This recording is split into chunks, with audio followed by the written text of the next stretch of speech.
Hi, baby boomer fans. We are Jackie and Janine, the Pfeiffer sisters, and love to talk about the 1950s, inviting you to reminisce with us as we explore experiences of that decade.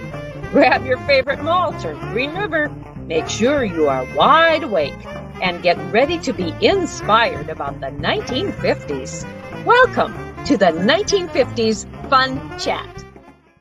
Greetings, friends. Thank you for joining us again today, tonight, this morning, wherever you are. This is number 146, Jackie, in our fun chats, our 1950s fun chats. And it's amazing the number of guests, the wonderful stories that we tell of that our guests have of the 1950s. And boy, this one is certainly just as exciting. You bet. Okay. Welcome, everyone. I'm going to introduce you to our guest this day, this evening, or this morning, however you're looking at this. But on Christmas Day of 1937, a married couple in Montevideo, Minnesota, were given a gift of a son, and they named him Arthur. Today, that gift, Ed Norby, now a sculptor, painter, and writer, will relay some of his experiences during the decade of the 1950s and how they have made an impact on his life. Art attended 9 schools from 9th grade until high school graduation in 1955. So there's a story there. He then spent 10 years in the Navy as an illustrator, draftsman, and engineering tech. He continues to be enrolled in the School of Life. Art has 4 children, 9 grandchildren, and 6 great-grandchildren. He lives most of the year in Chandler, Arizona, but he considers Montevideo, Minnesota, his hometown. Art, welcome to the 1950s Fun Chat. Yes. Good morning and welcome to the 1950s. That's really where my brain is, I think. Oh, well, I'm glad you're here with us then. So I'm a little curious about the fact that you attended 9 schools from 9th grade until you graduated from high school. So please clue us in about that. You know, that's an interesting story in its own right. Montevideo, Minnesota is about 5,000 people, was in the 1950s and probably still is today. And I commented to somebody recently, if it had not been for the Korean War starting in 1952, I probably would not have become an artist. And that's kind of strange because I was 14 years old when that war started. But in the spring or the late winter, early spring of 1952, my father left Montevideo and went to Littleton, Colorado, where he got a job in a plant that manufactured rockets for the Korean War. A month or so later, we followed to Colorado, and we stayed in the Englewood and Littleton area until the spring of 1954, when the Korean War ended and my dad lost his job and went back to Montevideo. Well, I was a freshman in Montevideo. I was a freshman in a little school, transitional school in Colorado. Then I was a sophomore in Englewood and a junior in Littleton for part of the year until I went back to Montevideo to finish my junior year. And then when my father found permanent work, finally, in the summer of 1954, I moved to Litchfield in July, where I graduated in June of 1955. And since I was 17 and I knew everything, I left home. That's 9 schools. That's 9 schools. So as a 13-year-old in 1950, or Janine, did you want to tack on something into that? Well, I'm wondering, Art, were you able to have any close friends that carried over from school to school? You know, that is really interesting, and I remind my current friends that I do not have one lifetime friend in the entire world other than my own family. And the reason for that was at the most every 2 years my family moved, and we just closed the door behind us and we went on, and I made new friends along the way. And it's a good news, bad news thing, because I've known a lot of people and I've had a lot of nice friendships, but I'm not one of those guys that has a kindergarten buddy that you're now celebrating 75 or 80 years together. I don't have that. Okay, so advantages and disadvantages, please. Indeed. So what might you say, just one or two of both, an advantage or a disadvantage? Well, the disadvantage is that you don't have anybody that you can sit and have a cup of coffee or a cold beer or a glass of wine with and reminisce about when you were in the third grade, or when you had the wood shop class in the seventh grade, and all of those things. And you don't have the same people that followed you through your marriage and the birth of your children and all of that. And the guy you went hunting with every year of your entire life, that there isn't any of that. No. But on the flip side, you're going to say, on the flip side, I can say that I have had a hell of a lot of good experiences, and I have met a lot of really good and interesting people all over the world. And I think maybe on the flip side of this, on the positive side, and we come back to the Korean War and my moving so many times, if it had not been for the Korean War and the getting in the habit of moving and leaving the old world behind, I would have never been brave enough to follow my path as an artist. Mm-hmm. So that gave you encouragement. Okay. Was there a secret in your mind to establishing a friendship or becoming involved in your school? Oh boy.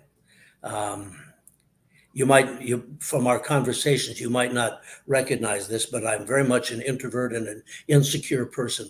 And because of that, I've always felt like I was catching up or trying to open the door to friendship, excuse me, and to new relationships. And to overcome that and to try to be successful as an artist, I knew that I had to open doors on my own, not wait for them to be open. And I think I would say that for a young person.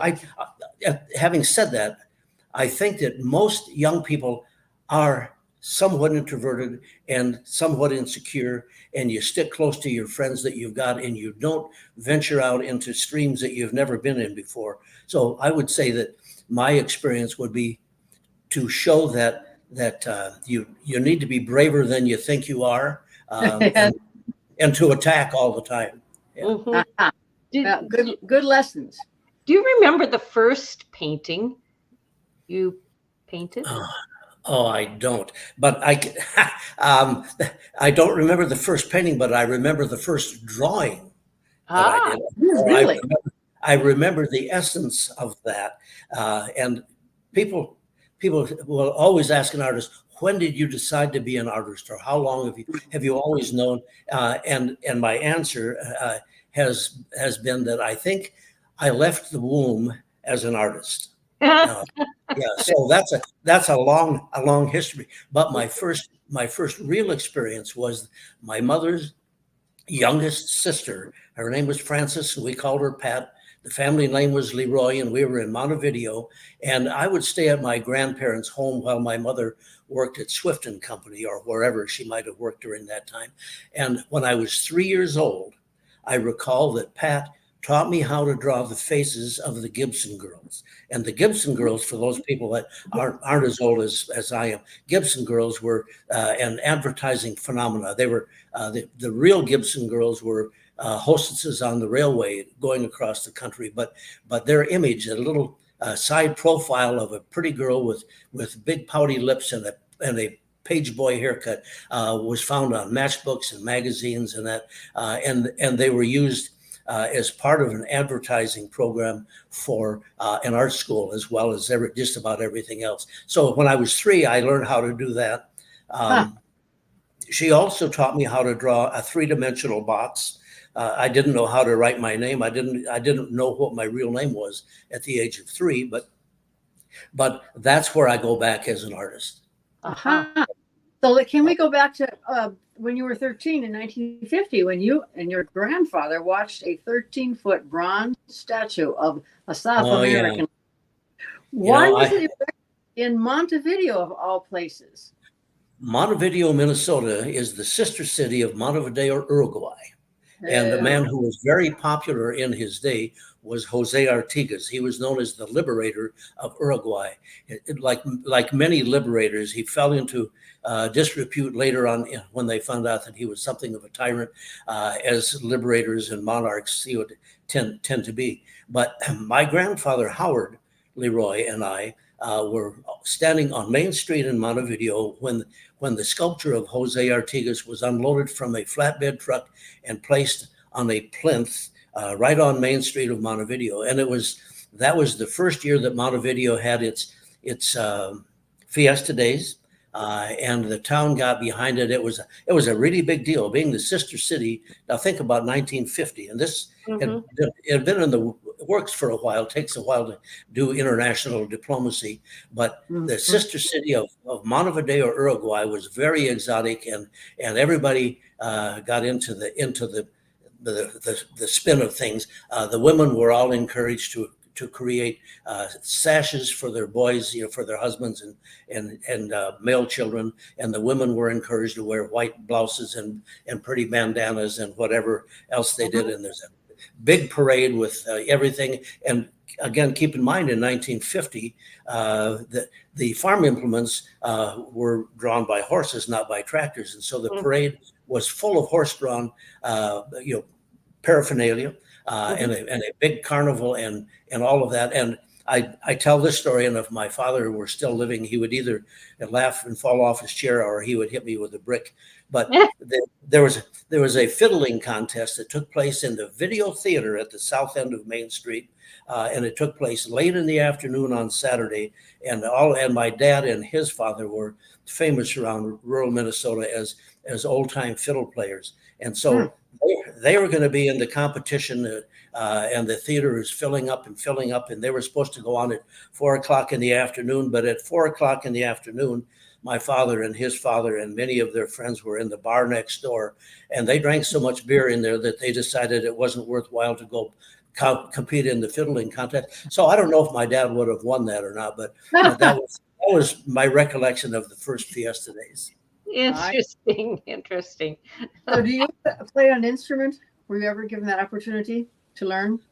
I tried to play the cornet when I was in the 6th grade, and I was completely inept. I'm one of those people, although I'm pretty good at doing sculpture, which is a multi-handed task and 3-dimensional. I could not make my right hand and my left hand and my brain get around pushing those little frets on the cornet to make individual sounds. And so I suppose for about 6 months, I played the cornet.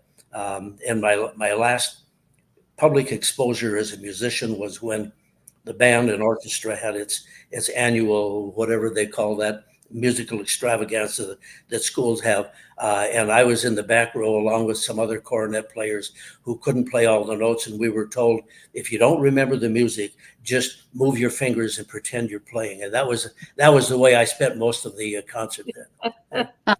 But no, I've taken guitar lessons, and one year I took some clarinet lessons, which I really liked.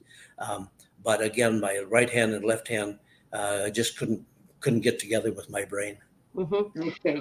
Well, Art, you had certainly a family experience in relation to the Korean War. Did that relationship with serving the country come about again when the Vietnam War came to be?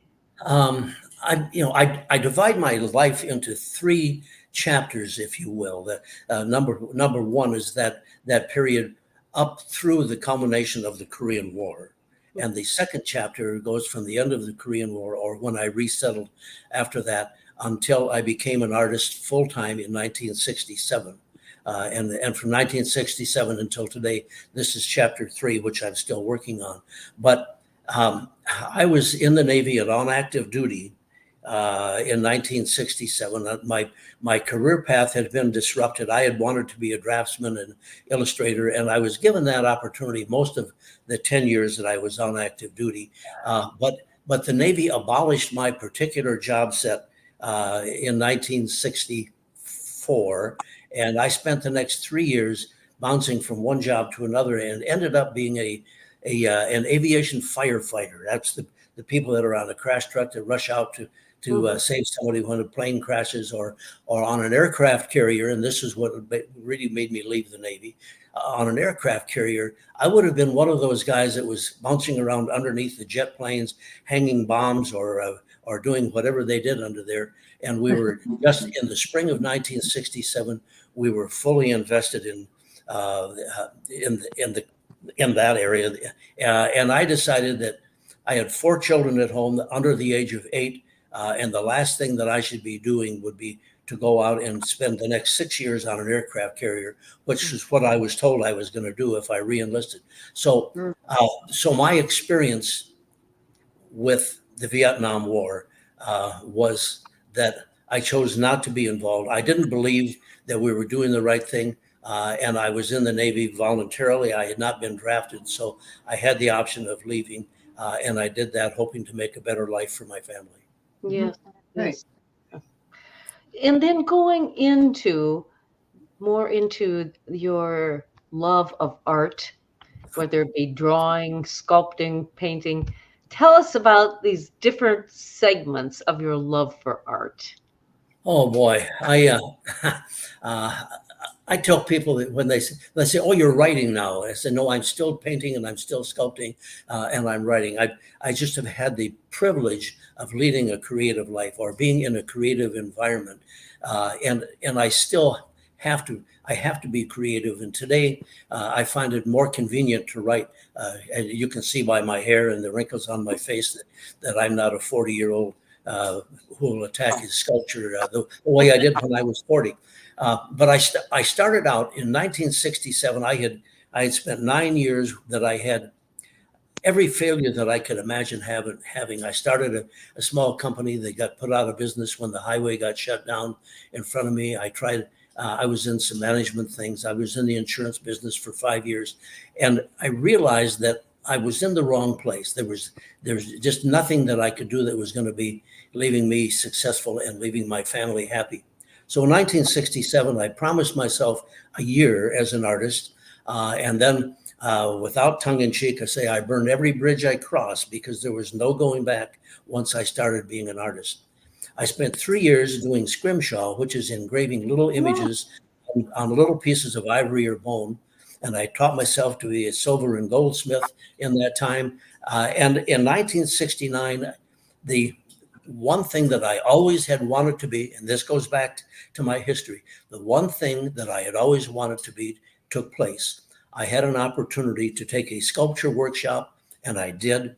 And I did my first bronze castings in 1969, and in 1979. And in 1981, I stopped doing everything except making sculpture.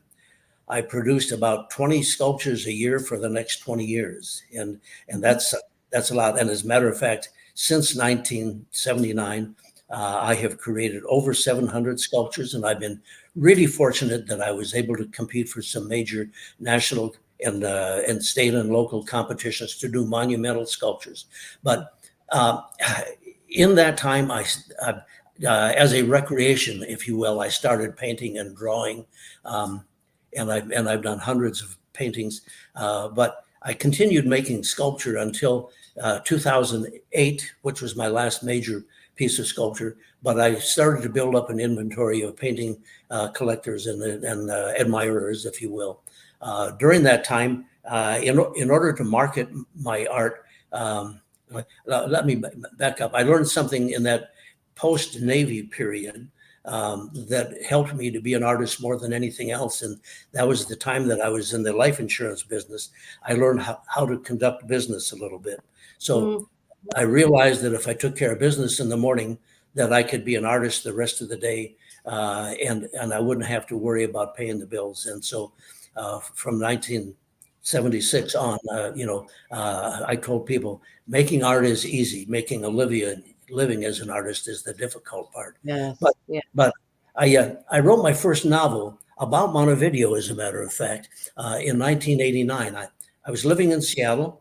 I was separated from my family. I was lonesome out there, and I didn't have any family contact. So, and I won't go into the whole story, but my father had told me a story of a young man who was arrested and wrongfully convicted of murder when my dad was a boy.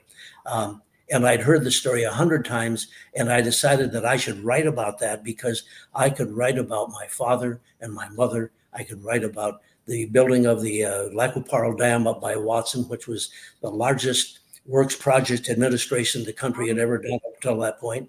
And so I wrote that, and once it was done, it satisfied me so much. I put it on the shelf, and I didn't look at it for 15 years. So finally, when I was 70 years old, I decided I better do something with it. And so that was when I actually started writing. I was 70 when I started writing seriously. It's so interesting with folks, our guests, some of whom are writers or have been writers. They started this in their senior years. And I guess you might say Jackie and I did the same thing. But I guess that's when all these memories of growing up can be so effective in the type of writing that we do.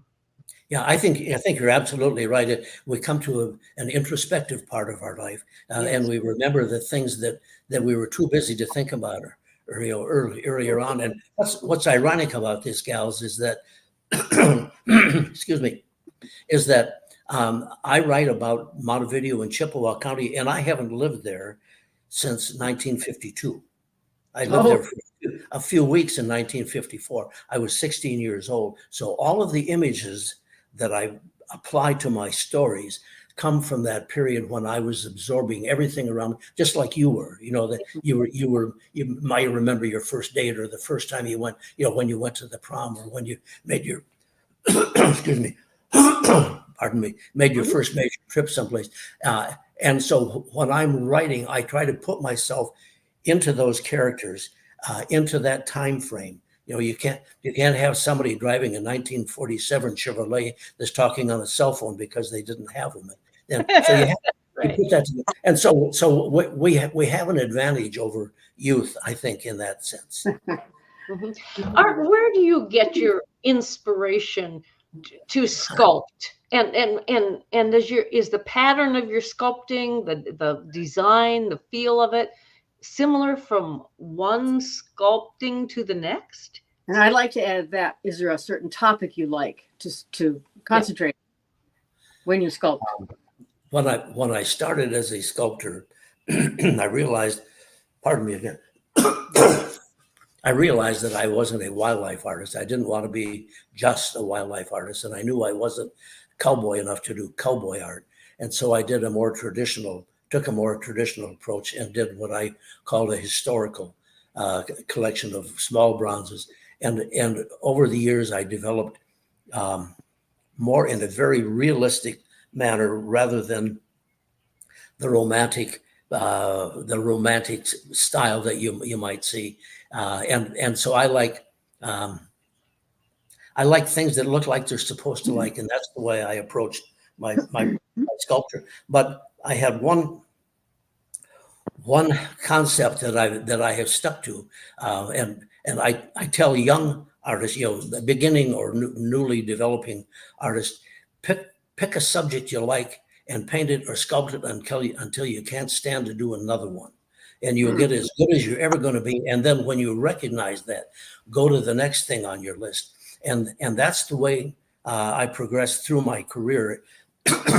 The public sculptures were, realistic portraits or realistic interpretations of business people or whoever might be an actress from the theater in Seattle, for example. But the ideas never were. I was never short on ideas. And I told somebody once when they asked if I had a notebook where I wrote my ideas, and I said, Lord, no. I said, the problem is not having ideas.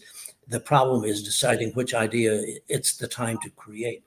But I have moved on, and the same is with my writing. And pardon me for spending more time talking about writing, but the last 6 or 7 years I've been pretty well invested in writing and their kind of current memories and guidelines. I have a protagonist that goes through my series of 9 books. And he has his coterie of people that he's involved with, but everything else is different. I don't know what's on the next page until I turn the next page and I start writing. I don't know who's going to get killed and who's going to make love to whom and who's going to rob a bank until all of a sudden that person shows up. And an example of that is I wrote a book with the title of The House on Windermere Road. And Montevideo does not have a Windermere Road, and Montevideo does not have a house that looks like this. But I knew some people in Seattle, and he was the founder of Windermere Real Estate. And one day on a newspaper article, I saw Windermere Real Estate, and it made me think of the couple and their very ostentatious home in Seattle. And I thought, wow, I'd like to see the house on Windermere Road.